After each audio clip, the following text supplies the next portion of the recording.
चलिए तो प्यारे प्यारे बच्चों, अब हम आ गए हैं फिर से चैप्टर 2 की वीडियो लेके आपके पास। चैप्टर 2 हमारा अम्ल और क्षार, जिसमें हम आपको समझाएंगे इसके वस्तुनिष्ठ प्रश्न यानी कि ओटी। चलिए समझते हैं। निम्न में से कौन सा लवण क्रिस्टलन जल युक्त नहीं है? क्रिस्टलन जल मतलब कि पानी यानी कि H2O किस में नहीं होता है? H2O देखते हैं। चलो H2O किस में नहीं होता है। जैसे नीला तोता की बात करें, नीला तोता क्या होता है? नीला तोता हमारा होता है कॉपर सल्फेट, जिसमें पानी होता है 5H2O। खाने का सोडा, खाने का सोडा क्या होता है? खाने का सोडा सभी जानते ही हैं। खाने का सोडा यानी कि NaCO3। धावन सोडा क्या होता है? Na2CO3 इंटू 10H2O, इसमें भी पानी होता है। और जिप्सम CaSO4 इंटू 2H2O, इसमें भी पानी होता है। यानी जो खाने का सोडा है उसमें जल के अणु बिल्कुल भी नहीं होते हैं, क्योंकि उसका फॉर्मूला होता है NaHCO3। क्लियर? सबको आ गया होगा समझ में। नेक्स्ट क्वेश्चन पर आते हैं अब हम। नेक्स्ट क्वेश्चन है हमारा, निम्न में से, किस में से? निम्न में से कौन सोने को विलय करने के लिए प्रयुक्त किया जाता है? कौन सोने को विलय करने के लिए प्रयुक्त किया जाता है? निम्न में से कौन सोने को विलय करने के लिए प्रयुक्त किया जाता है? Hydrochloric acid, sulphuric acid, nitric acid या अम्लराज?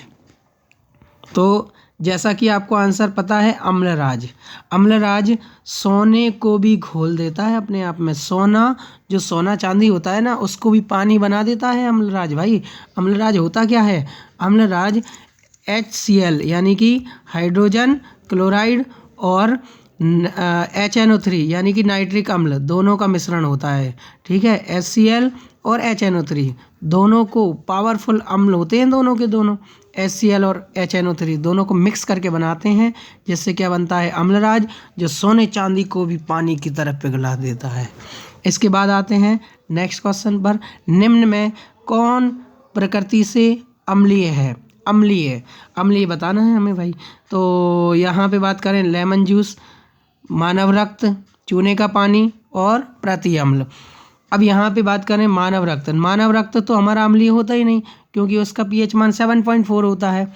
चूने का पानी वो भी क्षार होता है, CaOH का होल्ट-ऑयल।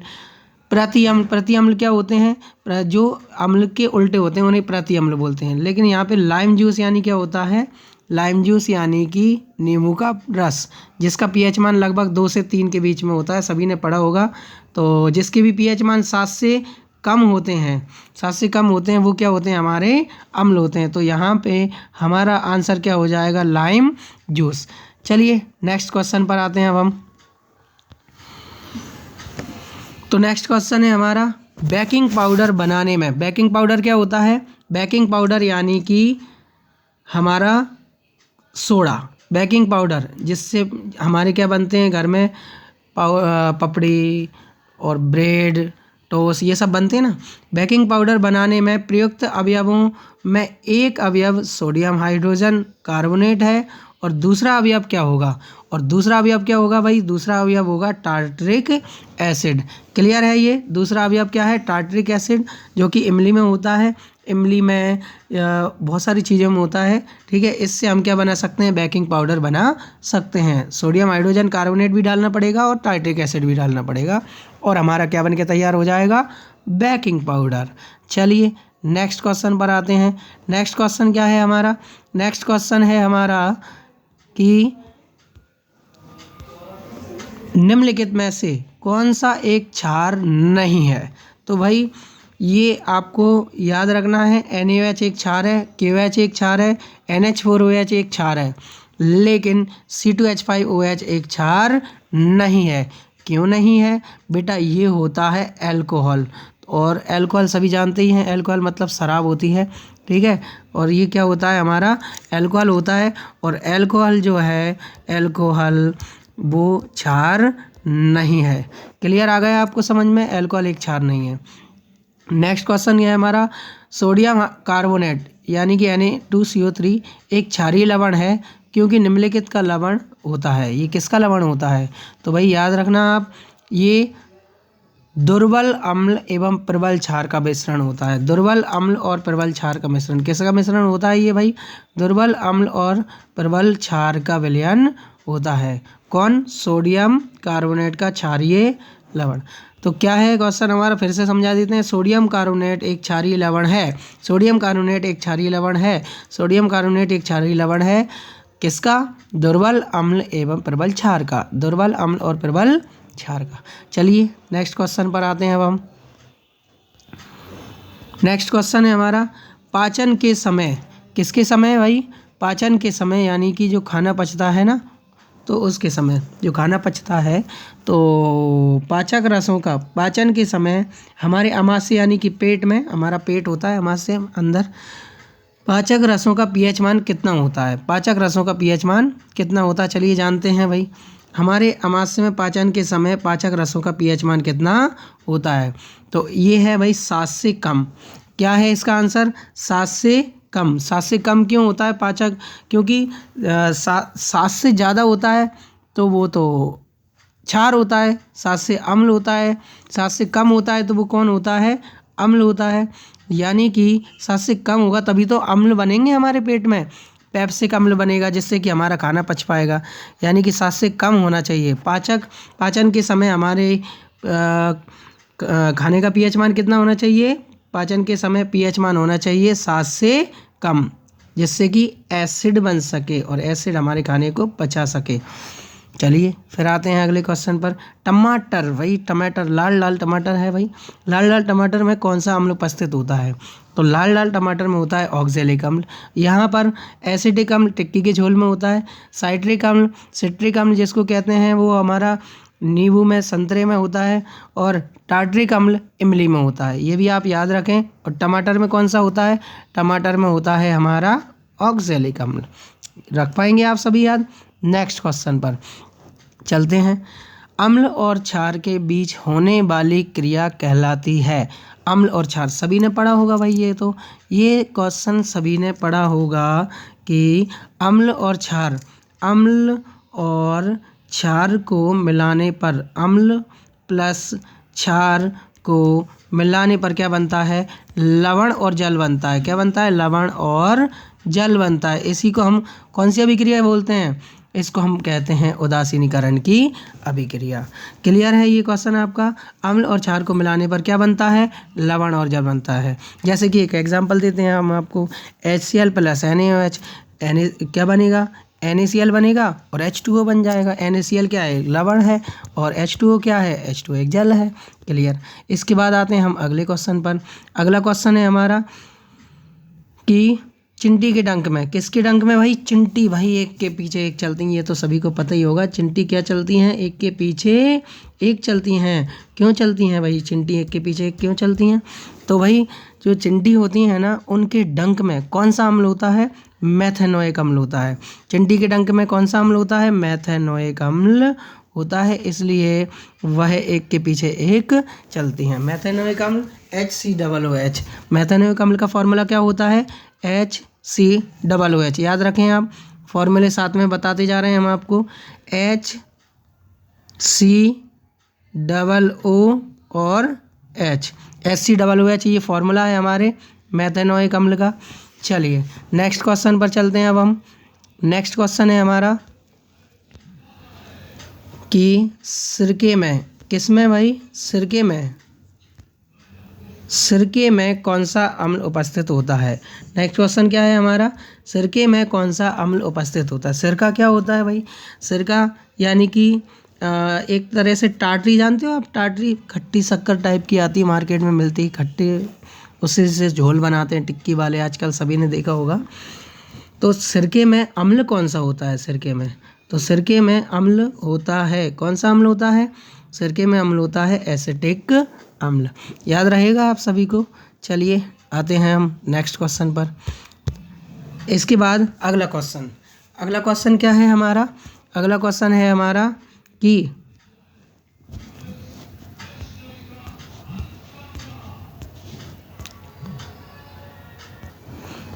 इसके बाद है हमारा अगला क्वेश्चन। अगला क्वेश्चन क्या है भाई? रंग में परिवर्तन के द्वारा सूचक हमें बताते हैं कि कोई पदार्थ अम्ल है या क्षार। रंग यानी रंग में परिवर्तन करना है भाई, रंग में। और कुछ ऐसे पदार्थ होते हैं जिनकी गंध से भी हमें पता पड़ जाता है अम्ल और क्षार हैं कि अम्ल हैं। जैसे कि आपने हल्दी देखी होगी, हल्दी लगी शर्ट पर, जैसे ही निरमा लगता है तो वो पीला रंग क्या हो जाता है, लाल हो जाता है। ठीक है, और तो हमें यहाँ पे आंसर क्या देना है कि हमें गंध अम्लीय या क्षारीय माध्यम में भिन्न हो जाती है, वे क्या कहलाते हैं। यानी गंध से हमें अम्ल और क्षार के बारे में पता चले तो उसे हम क्या बोलते हैं, गंधीय सूचक। उन्हें हम क्या कहते हैं भाई, गंधीय सूचक बोलते हैं, गंधीय सूचक। याद रहेगा। चलिए नेक्स्ट आते हैं अब हम अगले क्वेश्चन पर। अम्लों के लिए कौन सा कथन सत्य है।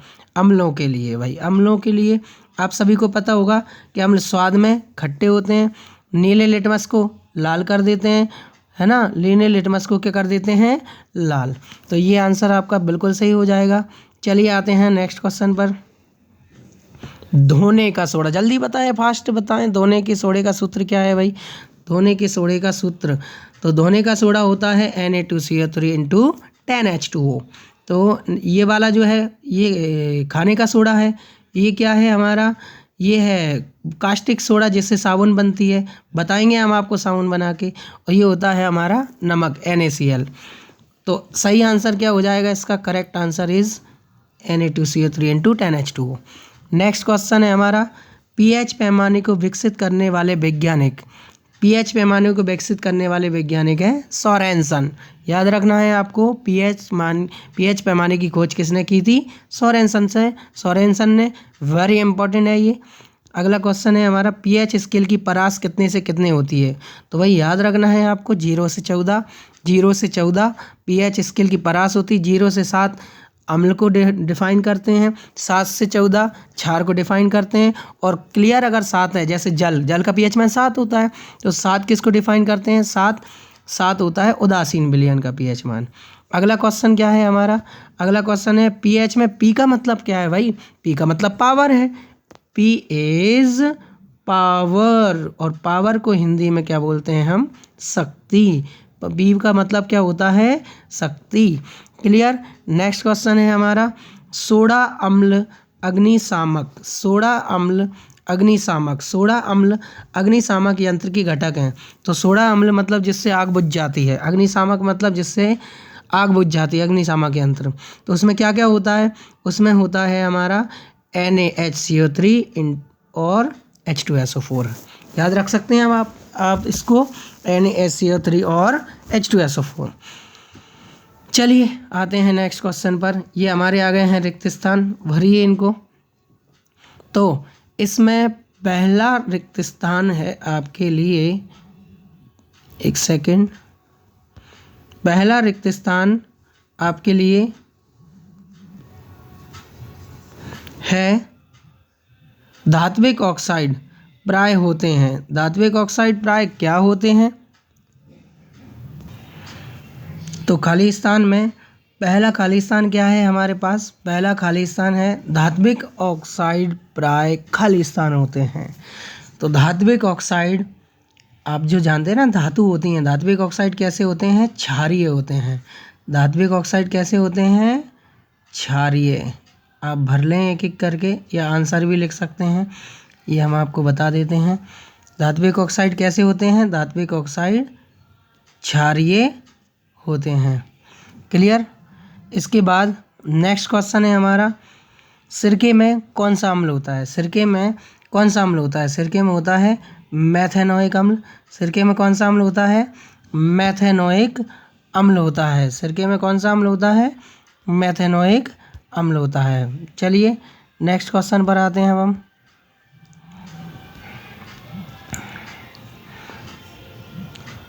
नेक्स्ट क्वेश्चन क्या है हमारा, इसको थोड़ा सा और जूम कर लेते हैं, इससे और आपको क्लियरिटी से दिखे। ओके, तो ये आ गए हैं हम नेक्स्ट पर। सिरके में कौन सा अम्ल होता है, सिरके में होता है भाई एसिटिक अम्ल। सिरके में कौन सा अम्ल होता है, एसिटिक अम्ल, मेथेनोइक नहीं, एसिटिक अम्ल। याद रखना है, OT आ चुका है कई बार, एसिटिक एसिटिक अम्ल। कौन सी टिक अम्ल? एसिटिक अम्ल, जो कि टिक्की के झोल में होता है एसिटिक अम्ल।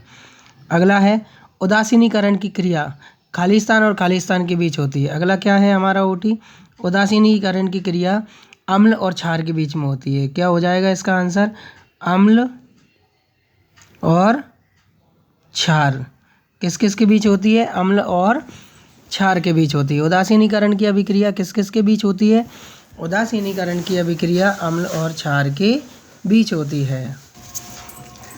तो अब नेक्स्ट क्वेश्चन है हमारा कि शाकीय पौधे नेटल के डंक में खालिस्तान उपस्थित होता है। शाकीय पौधे नेटल के डंक में क्या उपस्थित? नेटल के डंक में होता है मेथेनोइक अम्ल।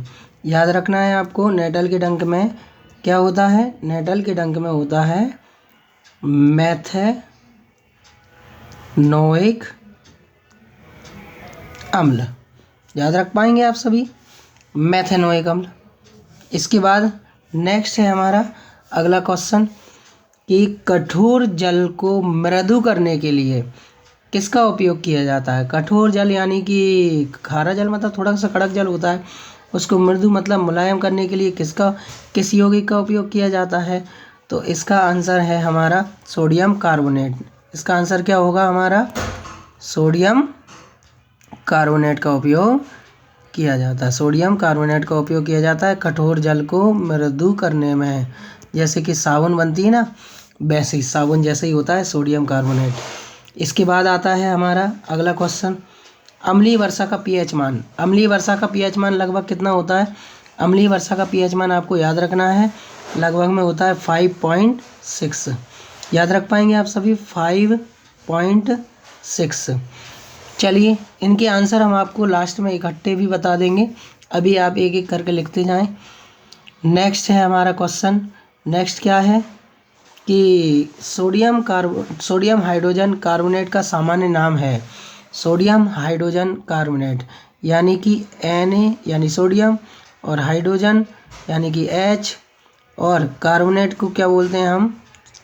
CO3। Sodium hydrogen carbonate. Sodium hydrogen carbonate का सामान्य नाम क्या है? सामान्य नाम क्या भाई इसका? इसका सामान्य नाम है बेकिंग सोडा। क्या बोलते हैं इसको? Baking soda. याद रख पाएंगे आप सभी? Baking soda. चलिए नेक्स्ट क्वेश्चन पर आते हैं हम। नेक्स्ट क्वेश्चन है हमारा, जल एक खालिस्तान ऑक्साइड है। जल कैसा ऑक्साइड है? जल एक उदासीन ऑक्साइड है। जल कैसा ऑक्साइड है? जल एक उदासीन ऑक्साइड है। याद रखना है आपको, जल एक कैसा ऑक्साइड है? ना तो अम्ल है ना क्षार है, उदासीन है भाई वो, बिल्कुल उदासीन। नेक्स्ट क्वेश्चन है हमारा, चूना पत्थर, खड़िया, जो चौक लिखते हैं ना बोर्ड पर, या संगमरमर, ये खालिस्तान के विभिन्न रूप हैं। किसके विभिन्न रूप हैं? ये भाई कैल्शियम कार्बोनेट के विभिन्न रूप हैं। किसके विभिन्न रूप हैं? कैल्शियम कार्बोनेट यानी कि CaCO3। याद रखना है आपको, कैल्शियम कार्बोनेट के विभिन्न रूप हैं। हिंदी में भी लिख सकते हो आप, कैल्शियम कार्बोनेट। कैल्शियम कार्बोनेट जैसा लिखा हो रहा है हमारे मार्कर से वैसा लिख रहे हैं अभी हम, कैल्शियम कार्बोनेट के विभिन्न रूप में। और बाकी नीचे आंसर भी हम आपको बता देंगे, जो आप स्क्रीनशॉट ले सकते हो सभी के।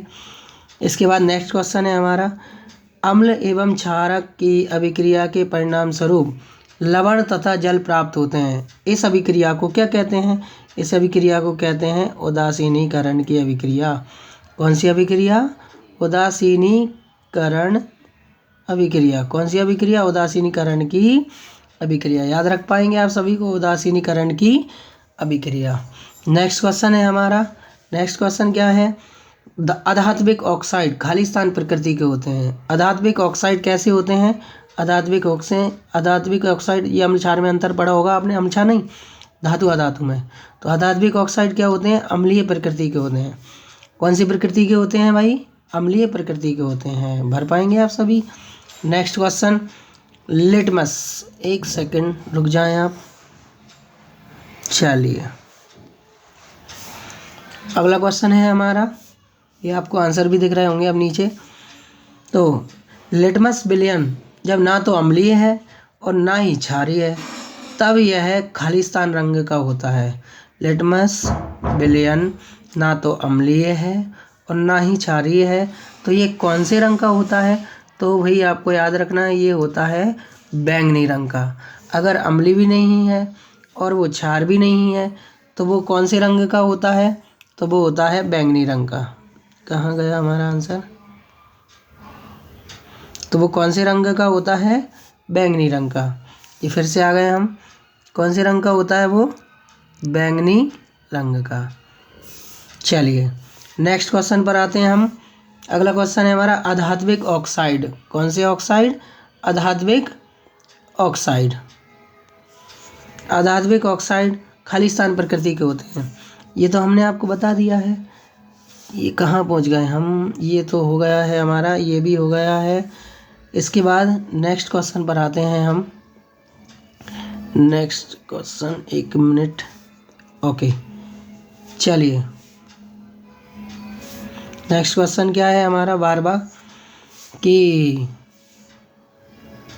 हो गया है।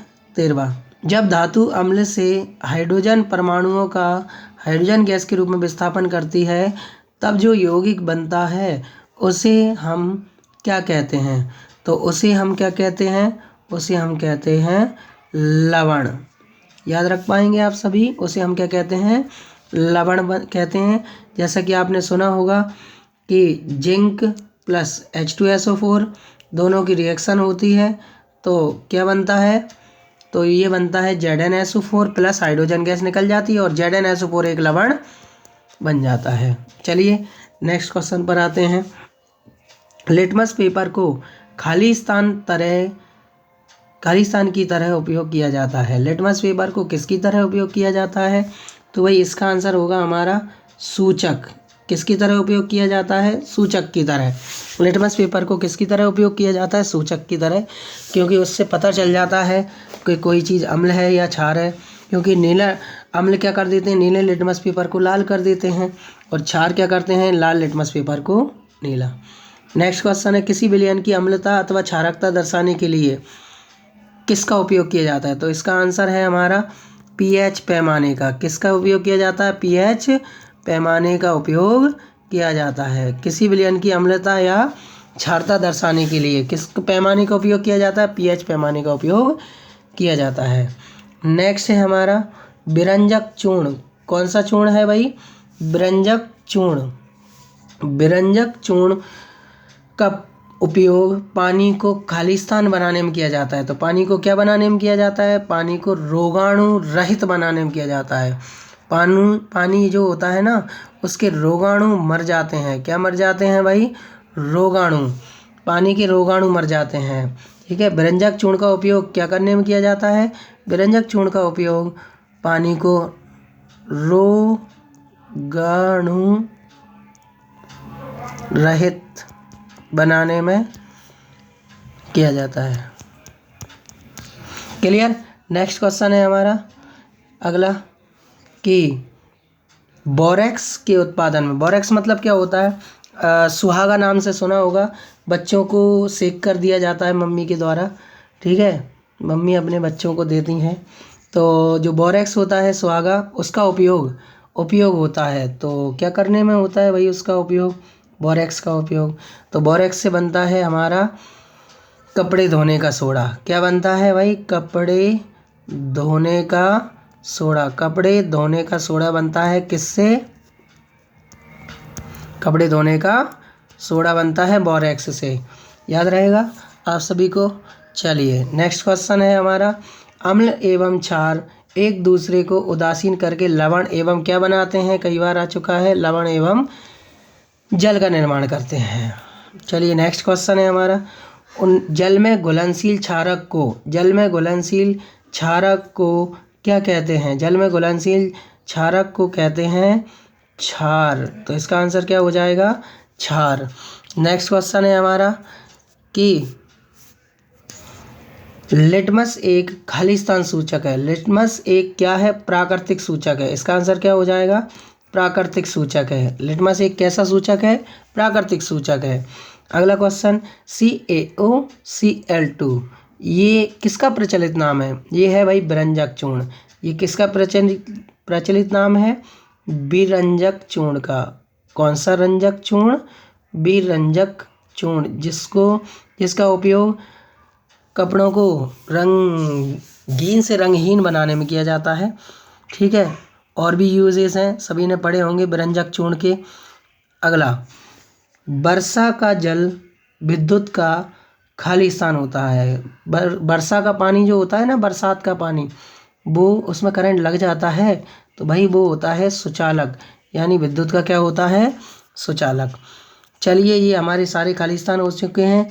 ये आप स्क्रीनशॉट ले सकते हो, ये सारे खालिस्तान के आंसर्स थे। ठीक है, नेक्स्ट अब आते हैं हम अगले ओटिस पर। ये हैं हमारी सही जोड़ियाँ। चलिए मिलाते हैं सही जोड़ियों को, अभी गलत हैं इनको सही करते हैं। तो पहले नंबर पे है हमारी लवण एवं पानी का बनना। ये कौन सी अभिक्रिया है? ये है उदासीनीकरण की अभिक्रिया। चलिए आ गया आप सभी को। नेक्स्ट है बेकिंग सोडा। कौन सा सोडा भाई? Baking soda. बेकिंग सोडा या खाने का सोडा, इसकी जोड़ी आप किससे मिलाएंगे? ये है हमारा NaHCO3। नेक्स्ट जोड़ी है हमारी, नेक्स्ट जोड़ी कैल्शियम ऑक्सीक्लोराइड। कैल्शियम ऑक्सीक्लोराइड किसका नाम है? ये है विरंजक चूर्ण का नाम। कैल्शियम ऑक्सीक्लोराइड ही बोलते हैं ना इसको, CaOCl2, कैल्शियम ऑक्सीक्लोराइड। नेक्स्ट क्या है? नेक्स्ट है हमारा कि प्रबल अम्ल। प्रबल अम्ल इनमें से कौन सा है प्रबल अम्ल? तो इसकी जोड़ी हम किससे मिलाएंगे? प्रबल अम्ल है हमारा hydrochloric acid, HCl, hydrochloric acid. इसके बाद अगला ओटी है हमारा, अगला जोड़ी को मिलाने वाले हैं हम क्षारक का pH मान। क्षारक का pH मान कितना होता है? क्षार का pH मान 7 से अधिक होता है ना, अम्ल का 7 से कम होता है, क्षार का 7 से अधिक होता है। अगला जोड़ी है हमारा, अगला क्या है भाई बताएं? बेकिंग चूर्ण के घटक क्या हैं भाई? बेकिंग चूर्ण के घटक हैं, तो इसकी जोड़ी मिलाएंगे हम सोडियम हाइड्रोजन कार्बोनेट और टार्ट्रिक अम्ल, पढ़ चुके हैं हम। अगला है हमारा सिरका। सिरके के किससे मिलाएं भाई? सिरका यानी एसिटिक एसिड, यानी ये हो जाएगा हमारा सिरका एसिटिक एसिड। साधारण नमक का सूत्र क्या होता है? NaCl। स्क्रीनशॉट ले सकते हैं आप। चलिए नेक्स्ट क्वेश्चन पर आते हैं अब हम, नेक्स्ट जोड़ी पर। अगली जोड़ी है हमारी फिर से, चलिए इनको मिलाते हैं। ओके, तो खट्टे दूध में क्या होता है भाई? खट्टे दूध में क्या होता है? खट्टे दूध का pH मान होता है 7 से कम। वैसे तो इससे भी मिला सकते हैं, लेकिन लैक्टिक एसिड से मिलाएंगे इसको। खट्टे दूध में होता है लैक्टिक एसिड। अगला क्या है ओटी जोड़ी हमारा? चिंटी के डंक। चिंटी के डंक में क्या होता है भाई? चिंटी के डंक में होता है मैथेनोइक अम्ल। कौन सा अम्ल? मैथेनोइक अम्ल। इसके बाद नींबू के रस का pH मान पूछा है तो pH मान बताएंगे भाई 7 से कम। 7 से कम ही होगा, अम्लों का pH मान 7 से कम होता है, नींबू के रस में अम्ल होता है। नेक्स्ट है हमारा सोडियम हाइड्रोक्साइड विलयन का pH मान क्या होगा? सोडियम हाइड्रोक्साइड क्षार है, क्षार का pH मान 7 से अधिक होता है। और लास्ट जोड़ी है क्षारक। क्षारक क्या होते हैं? जल में घुलनशील होते हैं। ये भी ओटी आपको समझ में आ गई होंगी। चलिए जो नेक्स्ट आते हैं अब हम, सत्य असत्य बताना है आपको, सत्य असत्य के जवाब देना है जल्दी से आपको। चलिए, तो सभी क्षार क्षारक होते हैं लेकिन सभी क्षारक क्षार नहीं होते, तो ये क्या है? सत्य है? बिल्कुल सही है सर, बिल्कुल सही है ये। चलिए नेक्स्ट क्या है हमारा? नेक्स्ट है दही में एसिटिक अम्ल पाया जाता है। नहीं, दही में तो लैक्टिक अम्ल होता है, तो ये तो झूठ बोल रहा है हमसे, गलत है ये। नेक्स्ट क्या है हमारा? अम्ल नीले लिटमस को लाल कर देते हैं। बिल्कुल सही बोल रहा है ये, अम्ल नीले लिटमस पेपर को लाल कर देते हैं और क्षार लाल को नीला करते हैं, तो अम्ल नीले को लाल करते हैं, सही है ये। चलिए नेक्स्ट क्वेश्चन है हमारा अगला,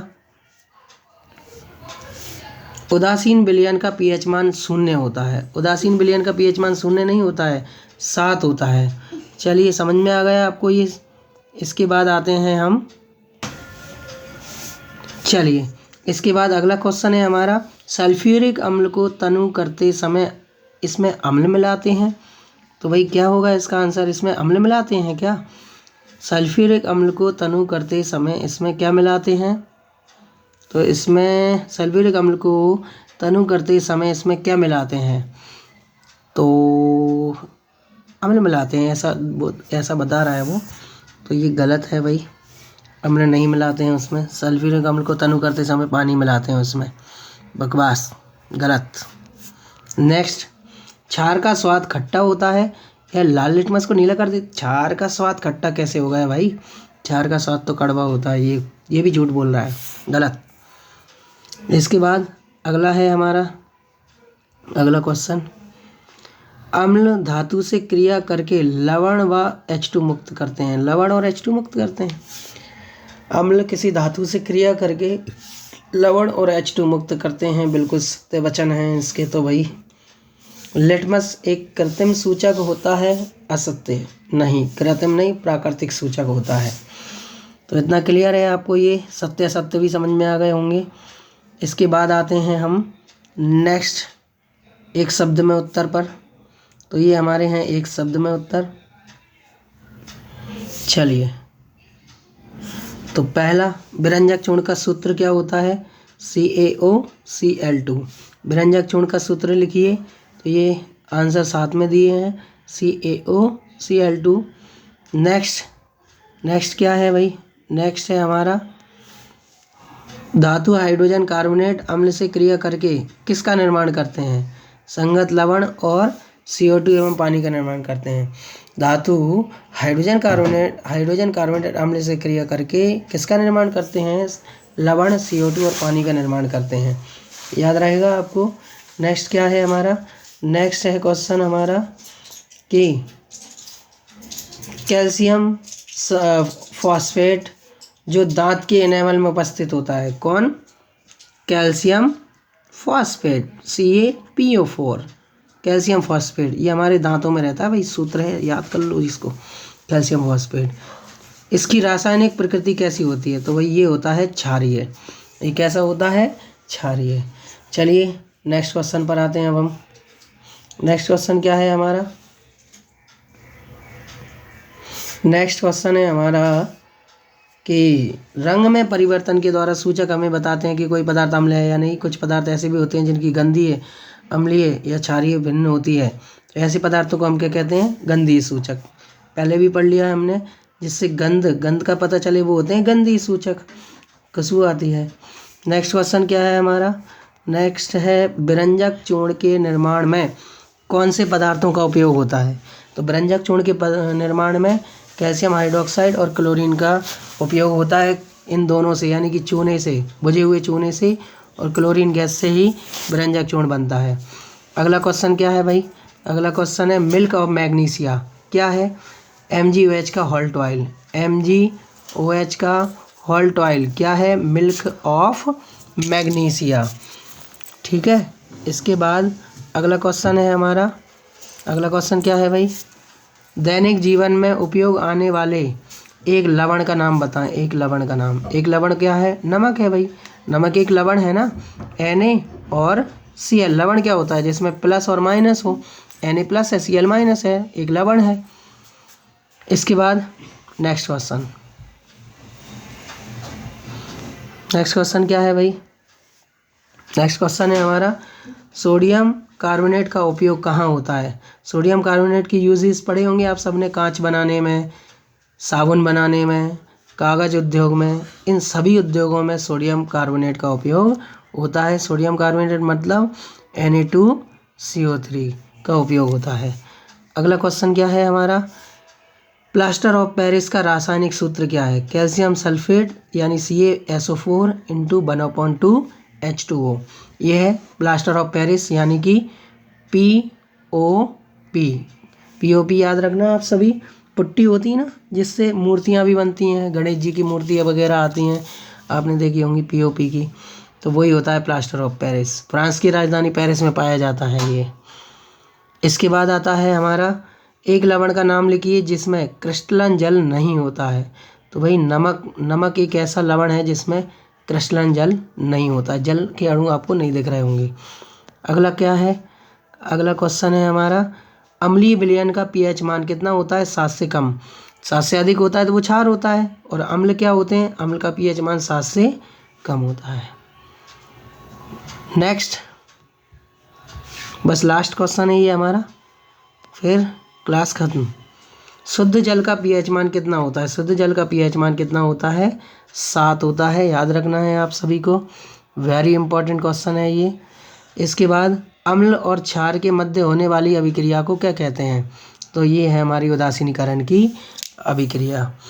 तो ये थे हमारे सारे क्वेश्चंस, और ये वस्तुनिष्ठ प्रश्न की सीरीज़ आपको करवाई जा रही है। इसमें सिग्मा कोचिंग क्लासेस पर आपको ये पूरे वस्तुनिष्ठ प्रश्न की सीरीज़ कराई जाएगी, और इसमें आपको हर प्रत्येक चैप्टर, जैसे पहला चैप्टर हम पहले ही करा चुके हैं, ये अध्याय 2 है, तो सारे चैप्टर्स की वीडियो आपको लाइन बाय लाइन मिलती जाएंगी, और चैनल को आप सब्सक्राइब कर सकते हैं चाहे तो। जय हिंद।